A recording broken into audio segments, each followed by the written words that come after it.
Boss 19 और big boss 19 के अंदर आ गई है लाइव ऑडियंस, और वो भी वो ऑडियंस जिसको ये डिसाइड करने का मौका मिलेगा कि घर से कौन इविक्ट होगा। अब तक सिर्फ ये बात समझ में आ रही थी कि जो ये सब हो रहा है ये सिर्फ कैप्टेंसी के लिए हो रहा है, क्योंकि 2 राउंड कैप्टेंसी के ऑलरेडी हो चुके हैं। पहला राउंड हुआ था कुनिका वाला, जिसमें सेकंड राउंड था, कुनिका जीत चुकी है। पहला राउंड हुआ था जीके वाला, जीके की टीम जीत चुकी है, और शहबाज का कोई राउंड ही नहीं हुआ, शहबाज ने कोई राउंड नहीं जीता है अब तक।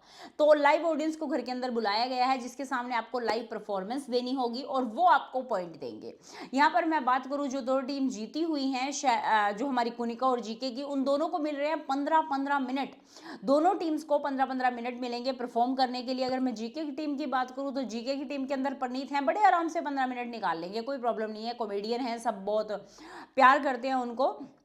इसके अलावा अगर मैं कुनिका की टीम की बात करूं, फरहाना और तान्या, फरहाना और तान्या और कुनिका, तो तान्या भी मुझे लगता है कि कहानियां वानियां सुनाकर निकाल ही लेगी। इसके अलावा जो सबसे बड़े खतरे की बात है, जिसको सिर्फ 7 मिनट मिल रहे हैं, शहबाज की टीम, उसके अंदर मालती और अशनूर हैं, वो दोनों क्या ही निकाल पाएंगे। बट इससे बड़ी बात यह है कि इससे सिर्फ कैप्टेंसी की कंटेंडरशिप डिसाइड नहीं हो रही, इससे डिसाइड हो रहा है कि घर से कौन इविक्ट होगा, और ये न्यूज़ जल्द ही आपको मिल जाएगी। इवन अगर मैं बात करूं विद इन 1 आवर आपको पता चल जाएगा कि कौन इविक्ट हुआ है। अगर मैं अपनी पर्सनल प्रोडक्शन की बात करूं तो मुझे लगता है ये मृदुल तिवारी को निकालने का पूरा पूरा प्लान हो रहा है, क्योंकि मृदुल को आप ऐसे ही नहीं निकाल सकते, उसकी बाहर एक तकड़ी ऑडियंस बैठी है। जब से अभिषेक निकला है ट्विटर पर बवाल मचा हुआ है, लोग धड़ाधड़ कॉमेंट कर रहे हैं, लोग बिग बॉस को बायस बता रहे हैं, बिग बॉस की ऑथेंटिसिटी पर सवाल उठ रहे हैं, और होस्ट तक को लोग नहीं बख्श रहे।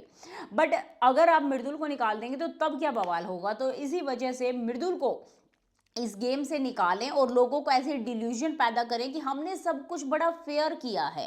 तो इसलिए ये पूरा बखेड़ा हुआ है लाइव ऑडियंस वाला। अगर मैं ऑडियंस की बात करूं तो ऑडियंस आई कहां से है, वही सेट की और इर्द गिर्द की ऑडियंस है। ऐसा तो है नहीं आपने 1 वीक 2 वीक पहले अनाउंसमेंट की थी कि देश से कोने कोने से लाइव ऑडियंस आएगी और वो आकर वोट करेगी। ना ना ना ना, ये ऑडियंस वहीं की है, वहीं के जो लोग बैठे थे कि आज भाई लाइव ऑडियंस बना देते हैं, आज भाई ये कर देते हैं, और at the end of the day decision वही रहेगा जो बिग बॉस चाहेंगे। ये पूरा प्लान बिग बॉस का है। तो जल्द ही आपको पता चल जाएगा घर से कौन इविक्ट हुआ है। आप अपनी राय मेरे साथ कमेंट सेक्शन में शेयर करें, आपको क्या लगता है कि कौन इविक्ट होगा।